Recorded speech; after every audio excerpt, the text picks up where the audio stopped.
Hello friend, સ્વાગત છે તમારું મારી ગુજરાતી રસોઈ ટિપ્સ ચેનલમાં। આજે આપણે બનાવીશું શિયાળા માટે ખાસ દાળિયાની ચીક્કી। તો ચાલો આપણે શરૂ કરીએ। તો દાળિયાની ચીક્કી બનાવવા માટે મેં અહીંયા એક મોટી વાટકી જેટલો ગોળ લીધો છે। તો સૌથી પહેલા આપણે ગોળને એક પેનમાં લઈ લઈશું।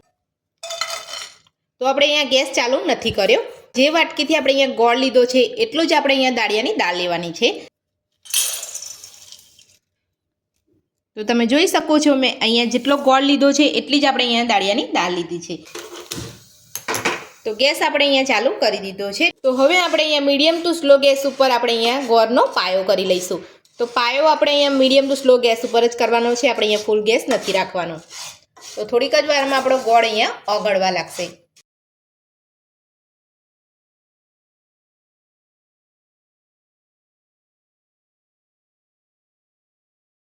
તો તમે જોઈ શકો છો ગોળ આપણો અહીંયા ઓગળવા લાગ્યો છે।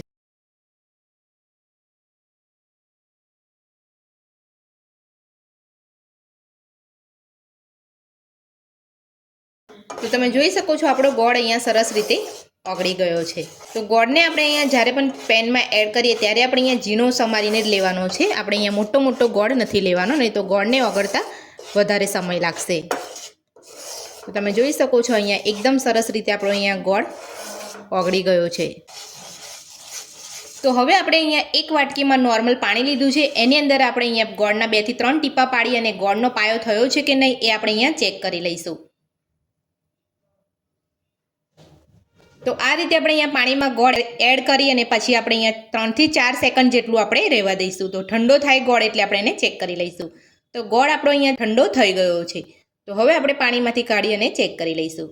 તો તમે જોઈ શકો છો ગોળ આપણો અહીંયા જે ખેંચાઈ રહ્યો છે, તો આ રીતનો ગોળ થયો છે એટલે આપણે અહીંયા ગોળનો પાયો નથી થયો। હજુ આપણે ગોળનો પાયો નથી થયો એટલે આપણે અહીંયા ગોળને હજુ થવા દઈશું। તો તમે જોઈ શકો છો એકદમ સરસ રીતે આપણો અહીંયા ગોળ ફૂલી રહ્યો છે।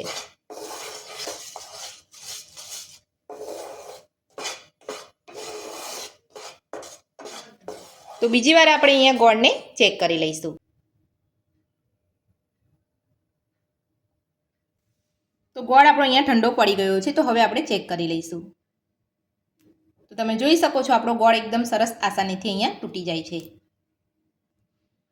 આ રીતે તમારે અહીંયા પાણીમાં ગોળને આ રીતે ચેક કરી લેવાનો છે। જો તમારો ગોળ આસાનીથી તૂટી જતો હોય તો તમારો ગોળનો પાયો અહીંયા પરફેક્ટ છે। તો ગોળનો પાયો આપણે અહીંયા થઈ ગયો છે। તો હવે આપણે એમાં થોડું ઘી ઉમેરીશું। તો આપણે અહીંયા થોડુંક જ ઘી ઉમેરવાનું છે, અડધી ચમચીથી પણ ઓછું, વધારે આપણે અહીંયા ઘી નથી ઉમેરવાનું। તો આ રીતે ઘી ઉમેરવાથી આપણે અહીંયા જે ચીક્કી છે એકદમ શાઇનિંગ અને સરસ લાગશે।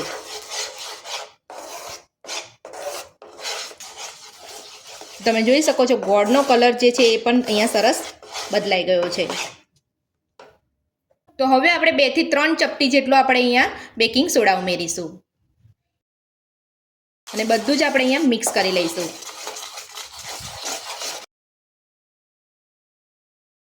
જ્યારે પણ આપણે અહીંયા બેકિંગ સોડા ઉમેરીએ ત્યારે આપણે અહીંયા થોડી ઉતાવળ રાખવાની છે, નહીં તો આપણો જે ગોળ છે એ વધારે પડતો અહીંયા લાલ થઈ જશે અને ચીક્કી આપણી એકદમ કડક થઈ જશે। તો બેકિંગ સોડા ઉમેરવાથી આપણી ચીક્કી એકદમ ક્રિસ્પી બનશે। તો આપણે અહીંયા સોડા ઉમેરીને આપણે અહીંયા બધું જ મિક્સ કરી દીધું છે। તો હવે આપણે દાળિયાની દાળ ઉમેરી દઈશું અને બધું જ આપણે અહીંયા મિક્સ કરી લઈશું।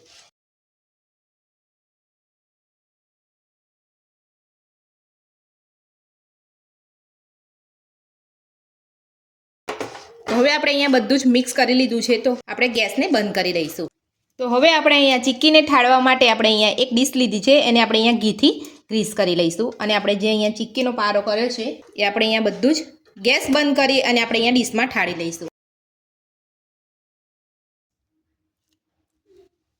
જે રીતે તમારે અહીંયા પતલી યા તો જાડી રાખવી હોય એ રીતે તમારે અહીંયા ડીશમાં થાળી લેવાની છે। તો વાટકીના પાછળના ભાગે આપણે અહીંયા આ રીતે ઘી લગાવી અને આપણે અહીંયા થાળી લઈશું।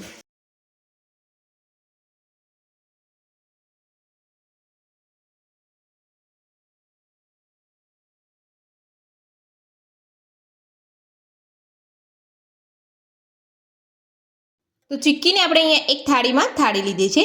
તો આપણે અહીંયા થોડી નોર્મલ ગરમ હોય ત્યારે જ આપણે અહીંયા એને કટ કરી લેવાની છે।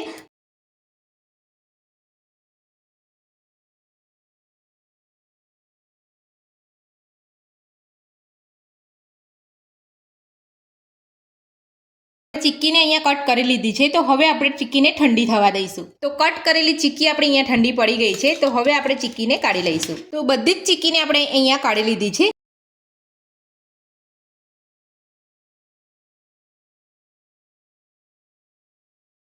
દાળિયાની દાળની ચીક્કી બનાવવાની રીત તમને મારી કેવી લાગી મને કોમેન્ટ બોક્સમાં જરૂરથી જણાવજો. આજની રેસીપી પસંદ આવી હોય તો વિડીયોને લાઇક કરજો, ચેનલને સબસ્ક્રાઇબ કરજો, તમારા મિત્રોને જરૂરથી શેર કરજો. Thank you.